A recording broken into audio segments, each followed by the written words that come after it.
السلام عليكم ورحمة الله وبركاته.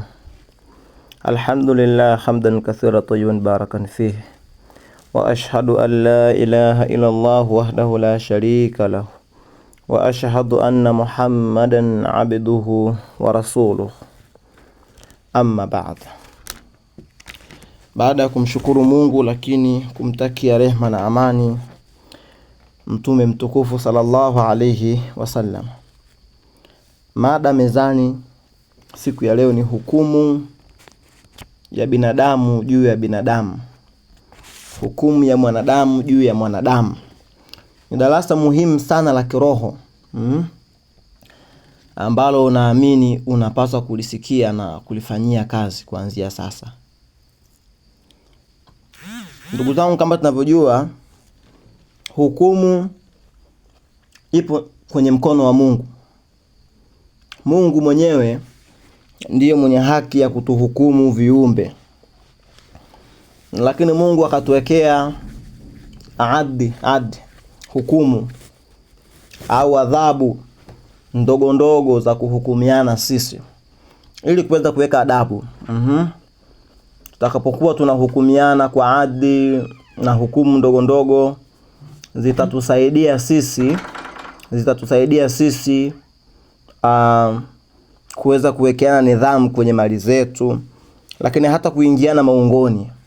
Mtu saa nyingine ukashindwa kumroga mtu au kumfanyia mtu kitu ni kutokana na saa nyingine hukumu au taratibu fulani. Sasa kuna mambo yafuatayo kama utaendekeza hukumu watu, basi yatarajie kwamba lazima yatakupata. Kuhukumu pia si sifa nzuri. Usiwe unapenda sana kutoa hukumu. Penda sana kutoa udhuru kwa watu, kutoa dharura. Ukiona mtu umemtafuta hakukujibu, usitangulize kumhukumu moja kwa moja kwamba ana dharau. Tanguliza pengine hakuona au pengine ametingwa, yuko busy. Tanguliza labda unajua kuna baadhi ya vitu tunapenda kuhukumu. Kuna wakati mtu anaweza akapita msikitini, adhana inalia au anakimu, akaenda nyumbani kwake akaswali na akamaliza kabla ya msikitini hajamaliza kuswali, na akapita nje ya mlango wa msikiti. Waweza kumhukumu yule, naacha swala hajaswali, kumbe kaswalia kwake. Kwa hiyo ukapata dhambi. Na katika mambo mabaya kabisa ni ya kuwazania watu. Mtu anaweza kawa na mwanamke kamsaidia au dada yake, wewe ukawazania wale wanafanya uzinifu. Kwa hiyo tuepusheni haya mambo ya kuzania vibaya au kuhukumu watu. Sasa jambo la kwanza ambalo utarajie mwanadamu, hasa mtu wa kiroho, ukijenga tabia ya kuwahukumu watu, tarajia kupata kitu kinaitwa karma. Malipo ya ile dhana yako. Karma ni malipo ya ule ubaya wako unapowazania watu. Karma maana yake lazima ije ipite na wewe uzaniwe. Yaani lazima uje kuingia kaburini mpaka upitie jambo kama hilo. Ile inaitwa karma. Sasa pana watu Mwenyezi Mungu ameshakwisha kuidhinisha riziki zao. Ameshakwisha kuidhinisha kupata kwao na heshima yao. Lakini bado wanapitia taabu na shida kwa sababu bado wanalipia karima za kwao au karima za wazazi wao. Pengine wazazi wao walishawahi kuwafanyia vibaya na mbaya watoto wa wenzao. Sasa yale mambo yanawakuta na wao. Watoto wao wanarogwa na watoto wao wanafanyiwa vitu vibaya. Ile inaitwa karma. Kwa hiyo kuna mfumo hata Mungu mwenyewe anakubali unaitwa karma. Mwenyezi Mungu ameweka mfumo wa hukumu. Kuna hukumu ambazo ni automatically zinajilipa. Mfano, mtu akiwa mnafiki, unapata dhambi ukimhukumu moja kwa moja wewe ni mnafiki. Sisi tumeambiwa daraja halama za mtu mnafiki, lakini hauwezi kumthibitisha kwamba ni mnafiki tu moja kwa moja, kwa sababu unafiki ni tendo la nyoyo. Unajuaje nyoyo yako kwamba ina nafiki? Sasa ni kuacha muda uzungumze. Kama kweli anakunafikia, kalima itafanya kazi, atakuja kunafikiwa, atakuja kudhalilika mbele ya macho yako. Au kumtuhumu mtu kwamba kadha, mtu huyu ana roho mbaya, yuko hivi. Matendo peke yake hayawezi kutafsiri moyo wa mtu kwamba ni mbaya au roho yake kama ni mbaya. Iache kalima itazungumza. Sasa unapokuwa unapenda kuhukumu. Pengine jambo jingine ulikuwa una haki ya kusamehe, lakini ukaamua kuhukumu. Maana yake na wewe utahukumiwa, kwa sababu muosha uoshwa. Lakini pia kuvuta roho hasi, jambo la pili. Utakuwa unavuta roho hasi ukiwa na tabia ya kuhukumu, basi jicho lako, ile mboni yako itajitengenezea tabia ya kuhukumu kila kitu. Kwa hiyo itakuwa hata picha ambayo inaonekana kwa sura nzuri, lakini wewe utakuwa unaona imekaa vibaya ili tu uhukumu. Hata jambo ukiletewa watu 10 wakaona mbona limekaa vizuri, halina utata, lakini wewe utata kwako utaonekana, hapana, haiwezi kuwa hivi.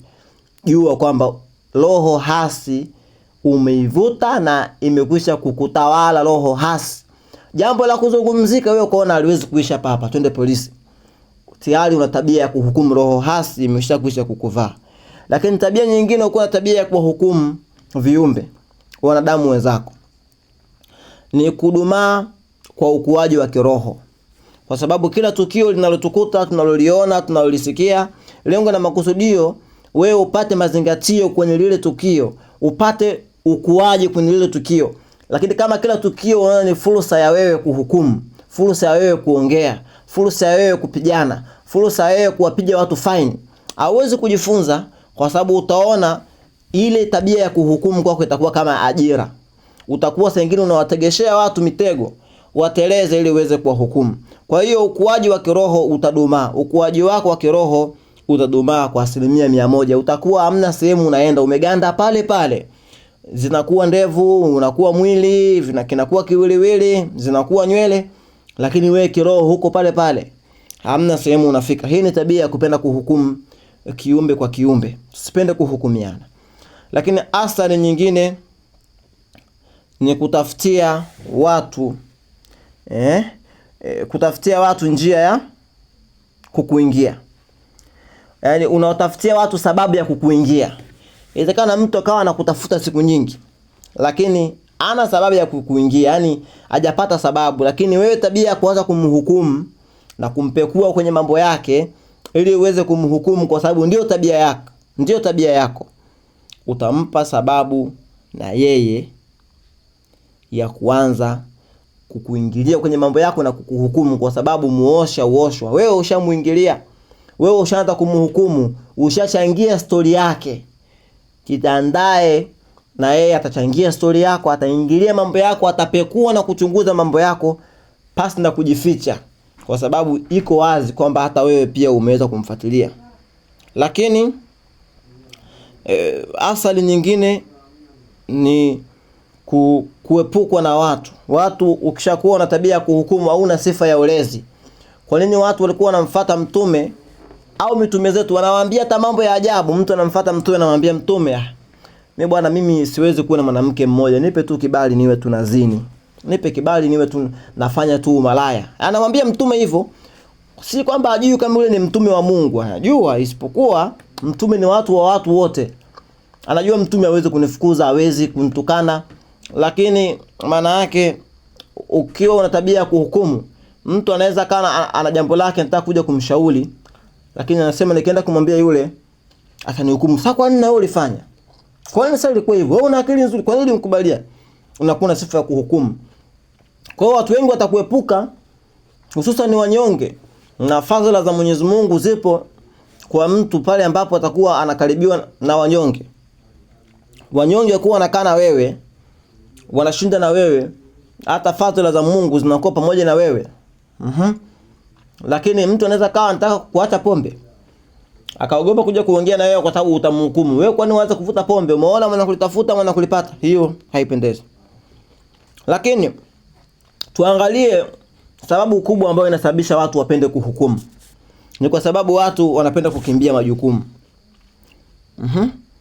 Kwa sababu mimi naamini kila tatizo linalokujia mbele yako, weza umeliona kwa macho yako, umelihisi, umelisikia, au umeliona kwa namna yoyote, umekutana nalo kwa namna yoyote, jukumu lake kubwa ni wewe kupambana nao lile jambo kwa kupitia uelewa wako, kupitia pesa yako, kupitia umri wako, kupitia hekima zako, hata jina lako. Unaona sehemu fulani watu wamekosea kufanya jambo, Ukaona kwamba kumbe sababu ile iliyosababisha wao washindwe kufanya ile jambo kwa sababu wamekosa pesa shilingi 2000. Nyewe kuangalia mfukoni unapata wapi ile 2000? Uwafikishie na uwafundishe namna ya kufanya kazi, wasibweteke. Lakini kwa sababu tunapenda kukimbia majukumu, utakimbilia kulaumu. Nyinyi mnakosaje 2000? Sijui mpaka shida zimetokea. Kwa hiyo kila mmoja aelewe tatizo linapotokea mbele yake. Hata tatizo liwe dogo. Unajua kuna watu huwa atufikiri. Hata unaposafiri na mtu akaanza kuumwa, jiulize kwa nini amekaa na mimi. Hata awe anakaa siti ya 10 kutoka kwako, jiulize kwa nini anasafiri basi moja na mimi. Alafu akaumwa na mimi nipo. Na mimi ni mtu wa kusudi na haja ya kumsaidia huyo mtu. Lakini leo tumeona yake, nimesikitishwa. Nimeona video fulani. Eti sijui imetokea wapi ile. Nadhani iko kwa TikTok, nimeona kati ya TikTok, naona pana mtu mmoja, inawezekana ni uwanjani kwenye mechi. Watu wengi wamevaa jezi za Simba. Na yule mtu amevaa jezi za timu ya Simba, lakini wanampiga mtu mmoja. Huyo mtu mwenzao anampiga. Yaani wanaume 12-20 na wanaongezeka wanampiga mwanaume mmoja. Alafu kwa sababu wanasema eti umeiba jezi. Aliiba jezi, ameiba jezi. Hiyo jezi 20,000. Hata ingekuwa milioni 20 ya. Alafu wale watu wote wanapita pale na magari wanafurahia. Mpige, wanachukua video, wanarekodi. Hivyo ujishtukie kwa nini kapigwa mbele yangu? Kwa nini nimemuona huyu kapigwa mimi? Nina haki ya kumpatia msaada. 20,000 kitu gani ndugu zangu? 20,000. Umepoteza gharama ngapi wewe? Kila mmoja aone. Unapo hata mtu akitapika mbele yako, jua kwa nini atapike. Maana mimi nimuone. Kuna sababu, kuna msaada anahitajia kwangu. Hata ukiona mtu anacheka mbele yako, sema kuna kitu inabidi nijifunze. Kwa hiyo, hii kukimbia majukumu inapelekea watu kuanza kuhukumiana.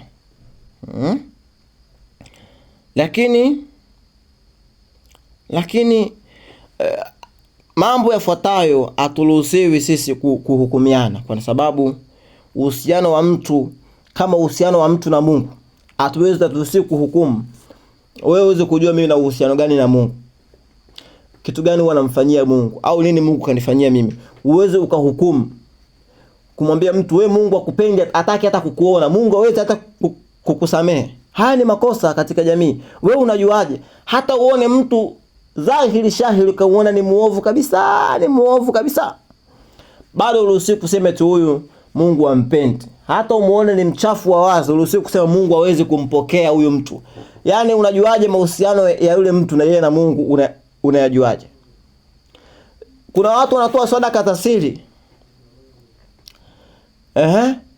Kuna watu huo wanazungumza, wanasema mimi sikia kiyama nikiona yule pale ameingia peponi, basi mimi nitakuwa na uhakika wa kuingia peponi. Kwa tabia zake yule aingie peponi. Hii pepo ya kwako Sheikh. Hiyo pepo ya kwako.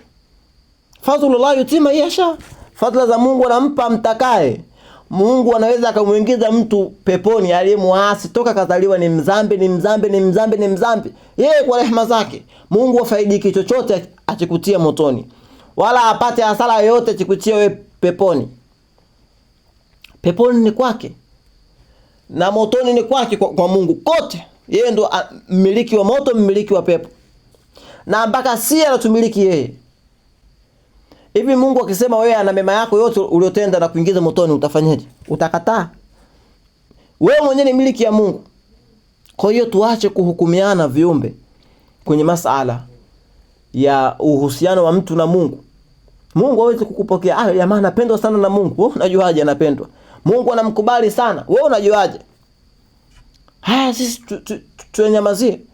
Almuhimu sote tuombeane kheri, tutarajiane na tutabiriane mazuri mbele ya iza ya Mungu. Lakini kitu kingine, dhamiri au dhamira ya mtu. Hauwezi dhamira ya mtu ukaihukumu. Yule alikuwa na dhamira ya kumchezea. Umejuaje dhamira yake? Uliiona? Wala vitendo haviwezi vikahukumu dhamira ya mtu. Mtu anaweza kawa na dhamira nzuri, lakini vitendo vyake vyote vikawa vinaelekeza dhamira mbaya. Lakini dhamira si iko moyoni. Alikuwa na dhamira ya kumtapeli. Yule alikuwa na dhamira au alikuwa na nia ya kumpiga, alikuwa na nia ya kumfanyia jambo zuri. Hizi dhamira anazijua Mungu, hukumu zake tumwachie Mungu. Lakini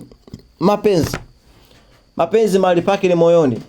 Hata ucha Mungu mahali pake ni moyoni.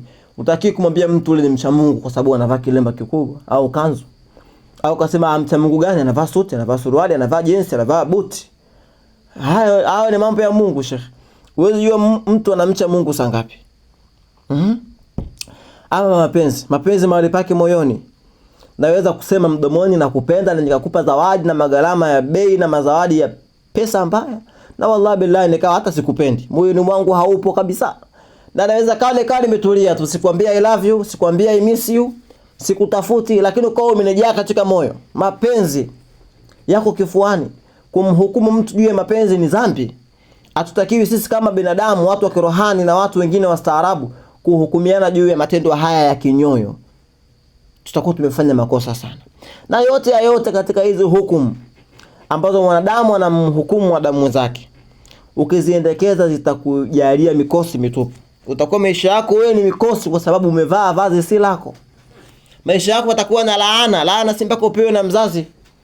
Laana hata zile hukumu kwa watu, utakuwa na hukumu watu visivyo, utaishia kupata laana. Kwa haya machache, min alladhina yastami'una alqawla fayakhtabuna hasana, walhamdulillahi rabbil alamin.